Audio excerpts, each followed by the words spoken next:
ಇಡೀ ಇತಿಹಾಸದಲ್ಲಿ 150 ವರ್ಷದ ಇತಿಹಾಸದಲ್ಲಿ ನಮ್ಮ ಬೃಹತ್ ಬೆಂಗಳೂರು ಮಹಾನಗರ ಪಾಲಿಕೆ ಏನಿದೆ, ಟರ್ಷರಿ ಕೇರ್ ಆಸ್ಪತ್ರೆ ಒಂದೂ ಕೂಡ ಅವರು ಮಾಡಿರಲಿಲ್ಲ 150 ವರ್ಷದ ಇತಿಹಾಸದಲ್ಲಿ. ಅಂತ ಟರ್ಷರಿ ಕೇರ್ ಆಸ್ಪತ್ರೆನ ಸನ್ಮಾನ್ಯ ಶ್ರೀ ಶ್ರೀ ಶ್ರೀ ಬಾಲಗಂಗಾಧರನಾಥ ಸ್ವಾಮಿಗಳವರ ಹೆಸರಲ್ಲಿ ಮಾಡಿದ್ರೆ ಅದಕ್ಕೆ 200 ಕೋಟಿ ಅನುದಾನ ಕೇವಲ ಇದನ್ನ ತಗೊಳಕ್ ಕೊಟ್ರು. ಏನೋ ಅದ್ರ ಇನ್ಸ್ಟ್ರೂಮೆಂಟ್ ನ ತಗೊಳ್ಳೋದಕ್ಕೆ ಸನ್ಮಾನ್ಯ ಬೊಮ್ಮಾಯಿ ಅವರು ಮುಖ್ಯಮಂತ್ರಿಗಳಾಗಿದ್ರು, ಅದನ್ನ ಕೊಟ್ರು.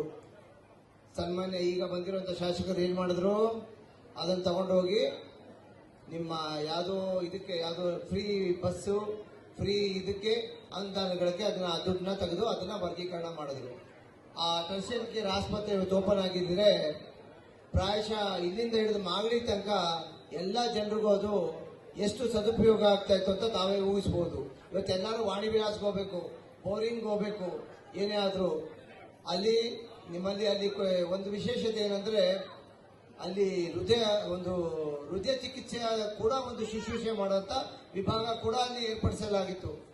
ಅವನ್ನೆಲ್ಲಾನು ಬದಿಗಿಟ್ರು. ಏನ್ ಮಾಡಿದ್ರು, ಸಿಕ್ಕಿದ ಕಡೆ ಫೋಟೋ ಹಾಕೊಂತ ಹೋದ್ರು. ಸರಿಯಪ್ಪ, ಹಾಕೊಂಡ್ರಿ, ಖುಷಿ, ನಿಮ್ ಖುಷಿ. ಶಾಸಕರ ಫೋಟೋ ಒಂದ್ ಕಡೆ, ಅವ್ರ ಇಡೀ ವಂಶದ ಫೋಟೋ ಇನ್ನೊಂದ್ ಕಡೆ. ಇದು ಯಾವ ರೀತಿಯಾದ ರಾಜಕಾರಣ?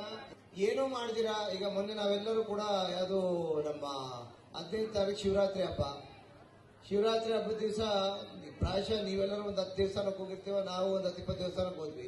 ಎಲ್ಲೂ ಕೂಡ ನಮ್ಮ ಶಾಸಕರು ಕಾಣಿಸಲ್ಲ. ಯಾರು ಕುಂದು ಕೊಡ್ತೇವೆ ಅವ್ರು ಕೇಳಕ್ಕೆ ಅವ್ರಿಗೆ ಟೈಮ್ ಇಲ್ಲ. ಈ ತರ ಇದ್ದಾಗ ವ್ಯವಹಾರ ಮಾಡೋದೇ ನಿಮ್ಮ ವ್ಯವಹಾರಕ್ಕೋಸ್ಕರ ನೀವು ರಾಜಕಾರಣ ಮಾಡ್ತೀರಾ ಅಂದ್ರೆ ಸ್ವಾಮಿ ವ್ಯವಹಾರ ಮಾಡ್ಕೊಂಡು ಆರಾಮಾಗಿರಿ. ಯಾರು ಬೇಡ ಅಂತ ಇದಾರೆ? ಈಗ ಶ್ರೀರಂಗನಾಥ ಸ್ವಾಮಿ ದೇವಸ್ಥಾನದ್ದು ತಮ್ಗೆಲ್ಲರಿಗೂ ಗೊತ್ತೇ ಇದೆ. 290 ಎಕರೆಗಿಂತ ಹೆಚ್ಚಿನ ಒಂದು ಜಾಗವನ್ನು ಅವರು ಅಲ್ಲಿ ವಶ ಮಾಡ್ಕೊಂಡಿದ್ದಾರೆ. ಅದು ತನಿಖೆ ನಡೀತಾ ಇದೆ.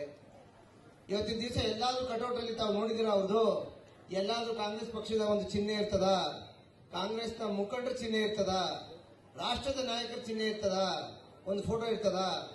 ಯಾರ್ದು ಇರಲ್ಲ. ಕೇವಲ ಅವರು ಅವ್ರ ಮಕ್ಕಳದು.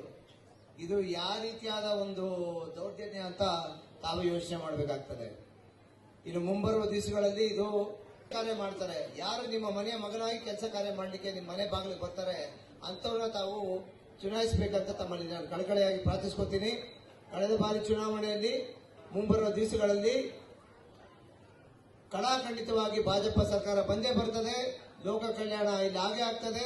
ಏನ್ ನೆನೆಗುದಿಗೆ ಬಿದ್ದಿರುವಂತ ಈಗಾಗಲೇ ನಾಯಂಡಳ್ಳಿ ಆಸ್ಪತ್ರೆ ಅದು ಲೋಕಾರ್ಪಣೆ ಈಗಾಗಲೇ ಆಗಿತ್ತು.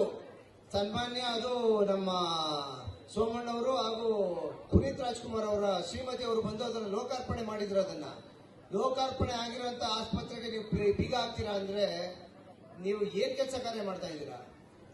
ಇಂಥ ಕಾಮಗಾರಿಗಳನ್ನ ಮಾಡ್ತಾ ಇರೋದು, ಇಂಥ ಕೆಲಸ, ಇಂಥ ಕೃತ್ಯ ಮಾಡ್ತೀರಾ ಅಂತ ಶಾಸಕರು ನಿಮ್ಗೆ ಬೇಕಾ ಅನ್ನೋದನ್ನ ತಾವು ಅವಲೋಕನೆ ಮಾಡ್ಕೊಬೇಕು. ವಿಶೇಷವಾಗಿ ನಮ್ಮ ತಾಯಿಂದಿರು ಅವಲೋಕನೆ ಮಾಡ್ಕೊಬೇಕು ಅನ್ನೋ ಮಾತನ್ನ ಹೇಳ್ತಾ ಮಾತುಗಳನ್ನ ಮುಗಿಸ್ತೀನಿ.